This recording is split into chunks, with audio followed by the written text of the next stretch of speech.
comparative advantage. What is comparative advantage? It can be defined as the ability of a firm or individual to produce goods or services at a lower opportunity cost than the other firms or individuals. Basically, it's the ability for one person or business to produce something more efficiently than the other. It's important to keep in mind that when dealing with comparative advantage, when you have two countries or firms or individuals that can each make the two same products, one will always have the comparative advantage over the other. This is important, especially when dealing with trade relationships, because it tells countries what they should be producing, and it actually ends up benefiting everybody. Well, let's start with something a little bit more small scale than world trade. Let's say you and your friend Lisa are both awesome bakers. Both have your own bakeries, and one day you decide to help each other out. Your most profitable treats are cupcakes and brownies, so you each write down on a board how many cupcakes you bake per hour and how many brownies you can bake per hour. This is what you come up with. At first glance, it would seem as if Lisa's better off just making her own cupcakes and brownies.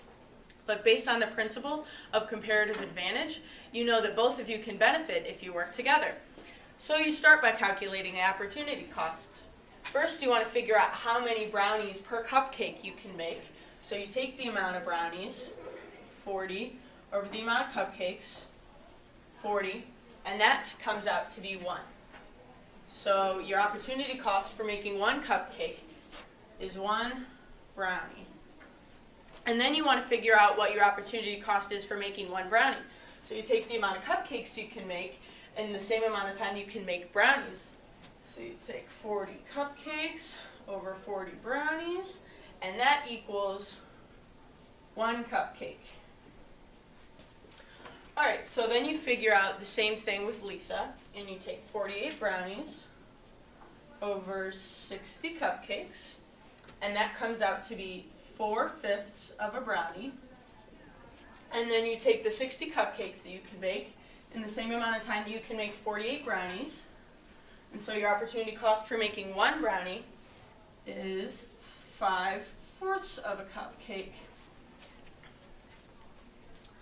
So after that, you realize that your opportunity cost for making brownies is lower. It's only 1.